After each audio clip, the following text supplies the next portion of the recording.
শুধুমাত্র বুয়েটের টিচার হলেই, সচিব হলেই ভালো মানুষ হওয়া যায় না। ভালো মানুষের এই সমাজের ভিতরে বড় অভাব, ঠিক কিনা বলে? চিন্তা করেন মানুষ আমরা কতটা অমানবিক, অমানুষ হয়েছি। একটা মায়ের খোঁজ খবর কয়দিন না নিলে এরকম নোংরা একটা জায়গার ভিতরে মা পড়ে থাকতে পারে। আবার গিয়ে দেখেন কত দরিদ্র মানুষ, হয়তো তেমন কিছুই নাই, কিন্তু সামান্য কিছু নিয়ে মারে বলে যে মা আমার জন্য একটু দোয়া করে দেন, আমার তো কিছু নাই, ওইটা দিয়ে আপনার জন্য সামান্য কিছু আনছে। এই আপন জায়গাটা যদি আপনি হারিয়ে ফেলেন, জীবনের সব আপনি হারিয়ে ফেলেন। আল্লাহর হস্তে পিতামাতার সাথে সুন্দর আচরণ করবেন। সন্তানদেরকে প্রায় সময় শিখাবেন পিতামাতার সাথে আচরণটা কেমন হবে, সন্তানরা আদর করে শিখাবেন। পিতামাতার সঙ্গে যে ধমক দিয়ে কথা বলেছে, অন্যায়ভাবে জাড়ি মেরে ধমক মেরে কথা বলেছে, এমন সন্তানের দিকে মালিক সেদিন তাকাবেন না, কথা বলবেন না, দয়া দেখাবেন না, মায়া দেখাবেন না। আকুন বিওয়ালিদাই, ওই সন্তানের দিকে মালিক সেদিন তাকাবেন না, কথা বলবেন না, দয়া দেখাবেন না, মায়া দেখাবেন না। আমার আল্লাহ যদি মায়া না দেখান, ওই দিন আপনার দিকে তাকায়া মায়া দেখানোর মতো কেউ থাকবে না, একটা আওয়াজ করার মতো কেউ নাই। সমস্ত শব্দগুলো সেই দিন বন্ধ হয়ে যাবে। আল্লাহ পাক সেদিন যদি দয়া করে বলে গোলাম আয়, আজকে আমি তোর দিকে বড় খুশি হয়ে গেলাম, তোর দিকে আমার বড় মায়া লেগে গেছে, তোর দিকে আমার বড় দয়া চলে আসছে, ওই দিন আপনি সবচেয়ে সৌভাগ্যবান হবেন। সেই দিন আল্লাহ পাক মায়া দেখাবেন না, দয়া দেখাবেন না।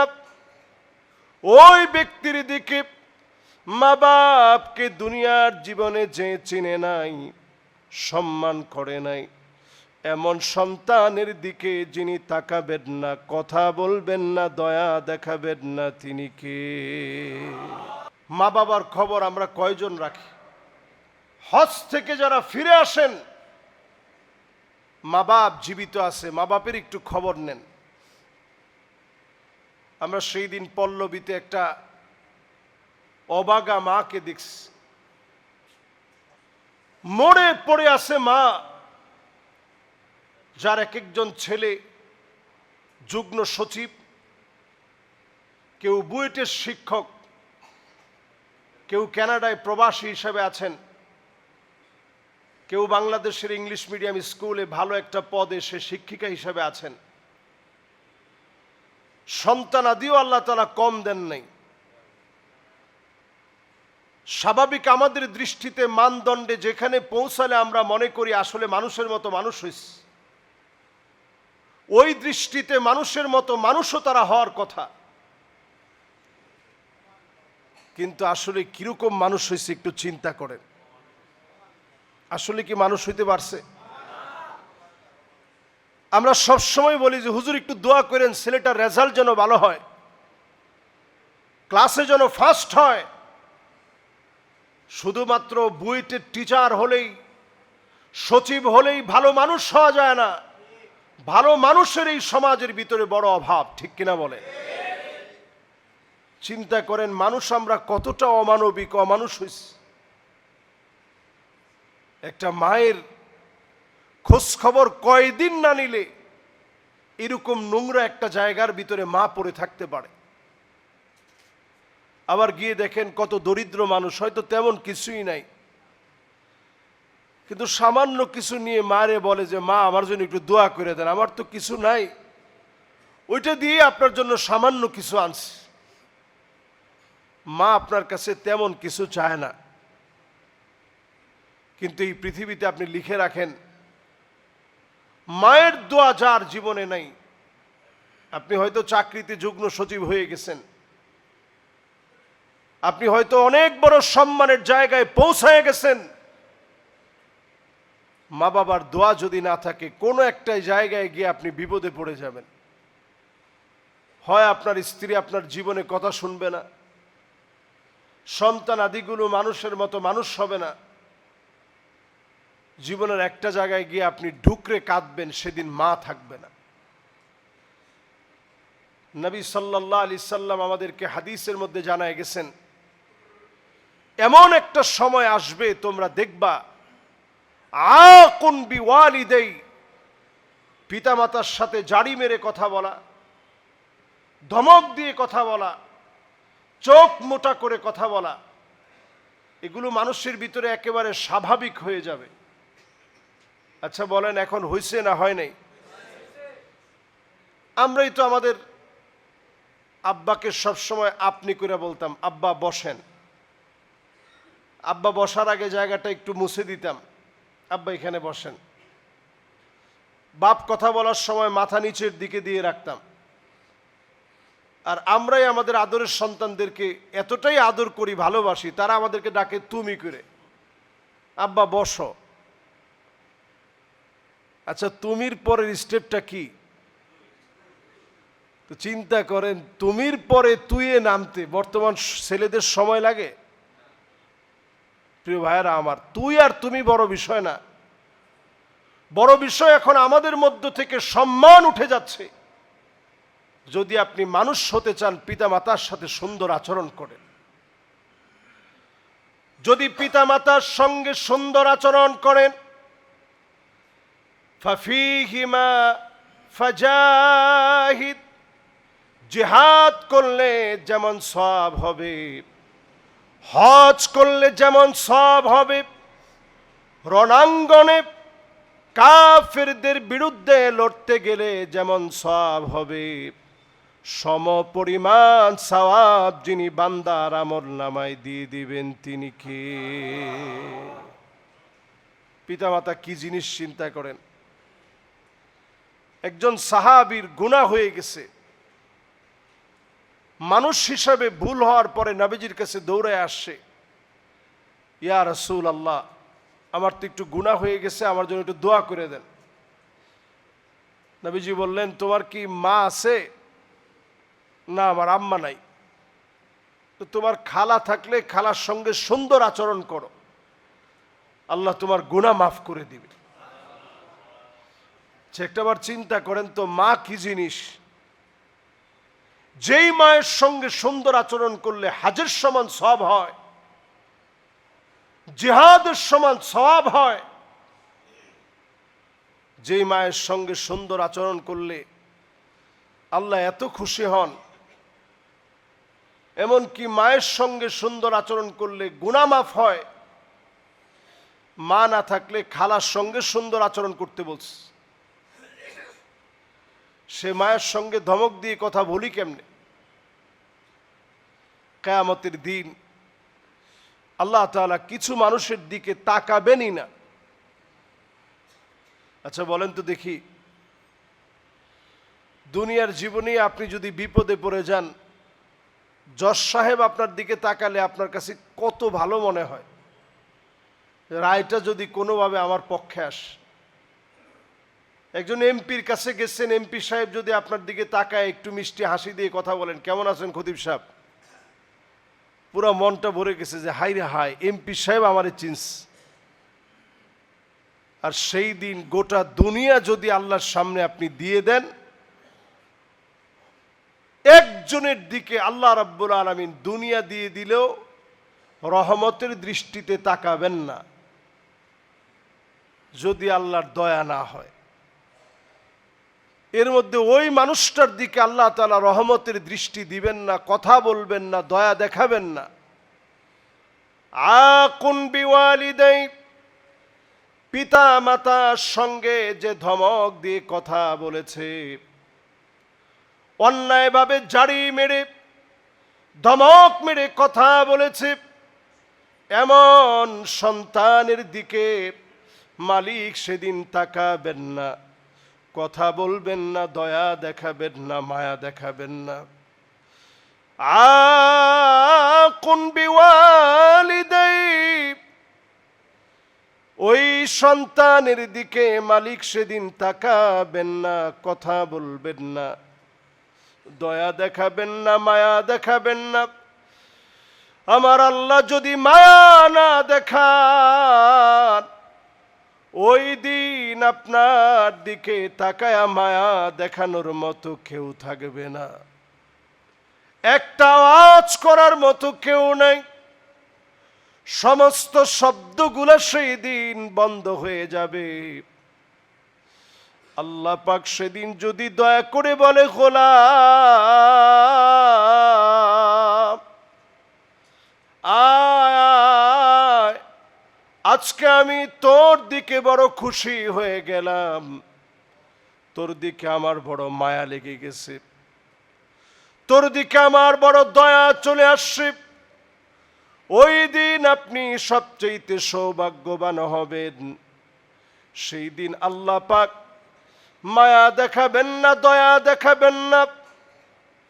ওই ব্যক্তির দিকে মা বাপকে দুনিয়ার জীবনে যে চিনে নাই, সম্মান করে নাই, এমন সন্তানের দিকে যিনি তাকাবেন না, কথা বলবেন না, দয়া দেখাবেন না, তিনি কে? প্রিয় ভাইয়েরা আমার, আমাদের প্রত্যেকের যাদের মা বাপ আছে, মা বাপরে বড় সম্পদ মনে করেন। গিয়ে গিয়ে একটু বাপেরে দেখে আসবেন। বাপ আর আপনি যদি দুইজন দুই জায়গায় থাকেন, গিয়ে গিয়ে একটু বাপেরে দেখে আসবেন, মায়েরে দেখে আসবেন। যদি একসঙ্গে থাকতে পারেন খুব ভালো, যদি না পারেন তাহলে অন্তত গিয়ে বাপের একটু দেখে আসবেন, মায়ের একটু দেখে আসবেন। হাতের সামান্য কিছু থাকলে একটু নিয়ে যাবেন। মা বাপ আপনার বড় আপন। এই আপন জায়গাটা যদি আপনি হারিয়ে ফেলেন, জীবনের সব আপনি হারিয়ে ফেললেন। মা বাপ যার নাই, সে উপলব্ধি করতে পারে মা বাপ কি জিনিস। এজন্য পেয়ারা হাদিরিন, হজ পরবর্তী সময়ে যারা আমরা আছি, হজ থেকে যারা আমরা আসব, যারা অলরেডি আসছেন,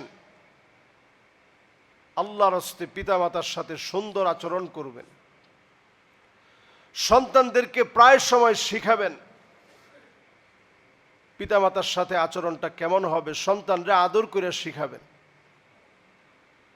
এই যে হাতে ধরে দেখেন মাশাআল্লাহ, বাপ তার সন্তানরে মসজিদে নিয়ে আসেন, এটা আমার বড় আলহামদুলিল্লাহ বড় হৃদয়ের টান লাগে। আমিও আমার ছেলেরে নিয়ে আসতে চাই, কিন্তু আমি আনি না কেন? কারণ আলোচনার সময় ও যদি একটু দুষ্টামি করে, আমার কনসালটেশন ব্রেক হবে।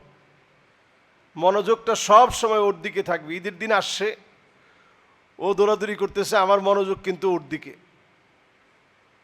এবং আলোচনায় যখন আমি তেলাওয়াত করতেছিলাম, ফালাম্মা বালাগা মাআহু সাইয়া ক্বালা ইয়া বুনাইয়া ইন্নী আরা ফিল মানাম আন্নী আযবাহুক, বারবার তখন আমার মনে হচ্ছিল, আল্লাহু আকবার, ইসমাঈল আলাইহিস সালাম আল্লাহর ঘরের সামনে দৌড়াইস।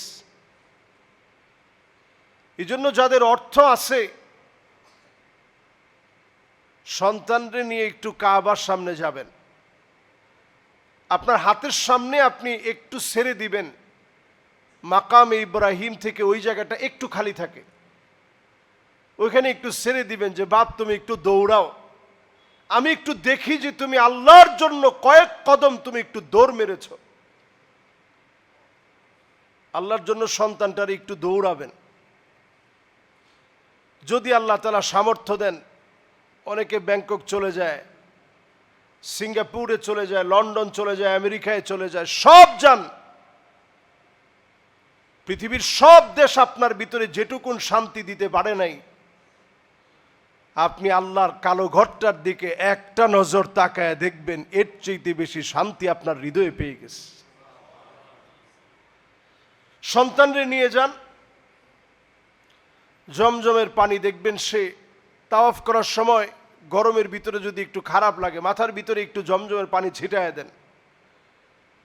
আর মনে মনে একটু ফিল করেন এই জায়গাতে হযরত ইসমাঈল আলাইহিস সালাতু ওয়াস সালাম দৌড়াদৌড়ি করছেন, এই জায়গায় হাঁটাহাঁটি করছেন, এই জায়গায় হযরতে বেলাল রাদিয়াল্লাহু তাআলা আনহুর রক্ত ঝরেছে, সুমাইয়া রাদিয়াল্লাহু তাআলা আনহার রক্ত ঝরেছে, কত সাহাবায়ে কেরামের রক্ত এই জায়গায় ঝরছে। হযরতে আবু বকর রাদিয়াল্লাহু তাআলা আনহুর চোখের থেকে রক্তগুলা টপ টপ করে কাফেরদের আঘাতের কারণে তাওয়াফের এই জায়গার মধ্যে পড়েছে। এই জায়গাতে আমার নবী রাহমাতুল লিল আলামিন নবীজি পুরাটা ভুঁড়ি আইনা নবীজির গর্দানার উপরে চাপায় দিছে। সেজদা থেকে নবীজি মাথাটা উঠাইতে পারে নাই, দুর্গন্ধে দম বন্ধ হতে নিয়েছে। এরপরেও আল্লাহর কাছে বদদোয়া করে নাই। জীবনে খুব কম আল্লাহর নবী আল্লাহর কাছে নালিশ করছে। এর মধ্যে ওই দিনটা আবু বকরের চোখের রক্ত দেখে আর সহ্য করতে পারে নাই। আল্লাহর কাছে উঠেই বলছে, আল্লাহুম্মা ইয়্যাকা আবা জাহল, আল্লাহুম্মা ইয়্যাকা উতবা, আল্লাহুম্মা ইয়্যাকা শাইবা, আল্লাহুম্মা ইয়্যাকা আবা লাহাব। আল্লাহ আজকে তোমার হাতে উঠায় দিলাম আবু জেহেল রে, উতবা শাইবা, উতবা বিন নবী মুঈদ, আবু লাহাব রে আল্লাহ তোমার হাতে উঠায় দিলাম। যেই নামগুলো নবীজি সাল্লাল্লাহু আলাইহি সাল্লাম ওই প্রান্তে নিছেন, বেশি দিন যেতে হয় নাই, সবগুলারে আল্লাহ বদর প্রান্তে ধরে ফেলছে, টাইট করে আল্লাহ তাআলা ধরে ফেলছেন। কিলাবে বদরের সামনে একটা ছোট্ট, ওখানে একটা কূপ ছিল, ওই কূপের সামনে সবগুলা মরে পড়ে আছে। আল্লাহ তাআলা নবীজির ওই দিনের করুণ চিৎকারটা আল্লাহ তাআলা কবুল করে ফেলছে। পেয়ারা হাজরিন, এই জন্য কাবা থেকে যে শিক্ষাগুলো নিয়ে আসছেন, এই শিক্ষাগুলো জীবনের সব সময় কাজে লাগাতে হবে। আমরা যারা হাজে যেতে পারি নাই, আমাদের করণীয় কি? এই ধরেন এখন প্রাক নিবন্ধন চলছে, হয়তো এই বছরও আপনি পারবেন না, সামনের বছর আপনি চিন্তা করছেন যে ইনশাআল্লাহ আমি সামনের বছর হজের জন্য ইনশাআল্লাহ নিয়ত করতেছি। এই যে নিয়তটা আপনি করলেন, একমাত্র ধর্মের নাম ইসলাম, যেই ধর্মে নিয়ত করার সঙ্গে সঙ্গে সওয়াব লেখা শুরু হয়ে যায়। সুবহানাল্লাহ, এটা একমাত্র ধর্মের নাম ইসলাম। আপনি অন্য কোন ধর্মে এমনটা দেখাইতে পারবেন না যে নিয়ত করলেই সওয়াব। অন্য ধর্ম নিয়তের ব্যাপারে কিছুই বলে না। আমাদের ধর্মে ইন্নামাল আ'মালু বিন্নিয়া, এই হাদিসটা মুখস্থ জানে না এমন লোক একেবারেই কম, সবাই আমরা জানি। প্রত্যেক কাজের ফলাফল নির্ভরশীল। মাশাআল্লাহ, প্রত্যেক কাজের ফলাফল অথবা নিয়তের উপরে নির্ভর করে। এই হাদিসটা আমরা সবাই জানি। এই হাদিসটা সহিহ বুখারীতে বারবার তাকরার হয়েছে, রিপিট হয়েছে, বারবার আস। সহিহ মুসলিমেও আবার রিপিট হয়েছে। অন্যান্য হাদিস গ্রন্থের ভিতরে এই হাদিসটা রিপিট হয়েছে। কেন? কারণ ইসলামের প্রত্যেকটা কাজের নিয়ত আপনি অগ্রিম করলে আপনি সওয়াব পেয়ে যাবেন। সুবহানাল্লাহ।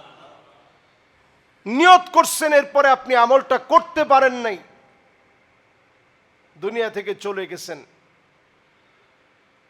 আল্লাহ পাক আপনার ফয়সালা দিয়ে দিয়েছেন, কাতাবাল্লাহু লাহু হাসানাতান কামিলা, পুরাপুরি করলে যেমন সওয়াব হতো, সমপরিমাণ সওয়াব বান্দার আমল নামে আল্লাহ দান করে দিবে। সুবহানাল্লাহ। আমি বলবো, দেখবেন এখন এক স্টাইলের দান বক্স পাওয়া যায়। দান বক্স না, এটাকে বলে, আগে যেমন আমরা মাটির ব্যাংকে টাকা জমাতাম, একটা সময় ছিল বাঁশ কেটে ওই বাঁশের ভিতরে জমানো হইতো, ছিল না? এক সময় ছিল। এটা গ্রাম অঞ্চলে এখনো আছে, খুবই টুকটাক।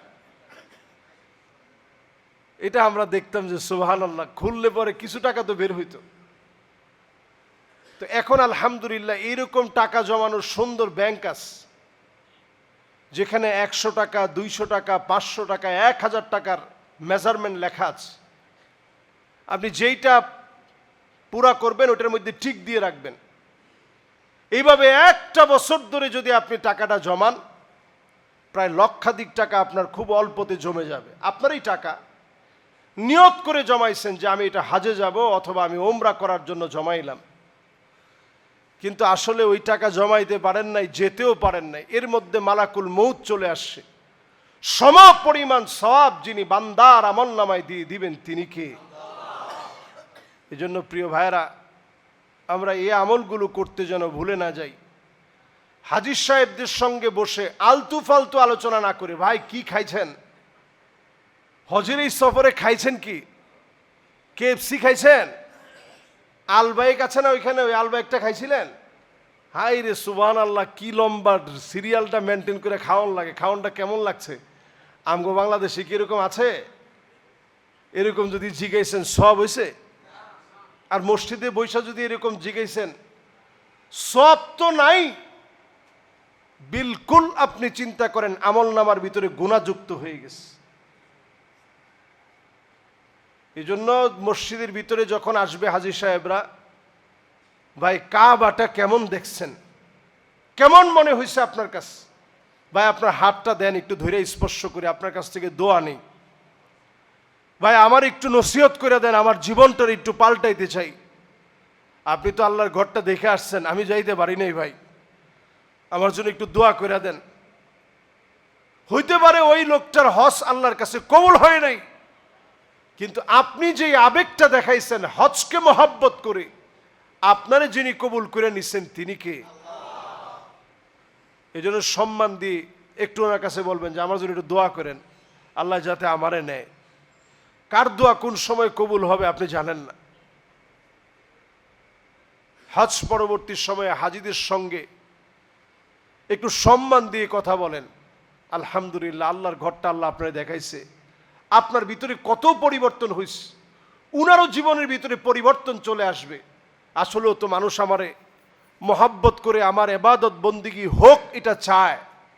আল্লাহ আপনি আমার এইরকম পরিবর্তন করে দেন। আপনার কারণে এই মানুষটা পরিবর্তন হয়েছে। আদ-দাল্লু আলাল খাইরি কাফাইলিহি, আপনার এই সুন্দর আচরণ করার কারণে যদি তার ভিতরে সামান্য পরিবর্তন হয়, সম পরিমাণ সওয়াব যিনি বান্দার আমলনামায় দিয়ে দিবেন তিনি কি? এই জন্য আল্লাহ পাকের কাছে নিজেদের পরিবর্তন কামনা করি।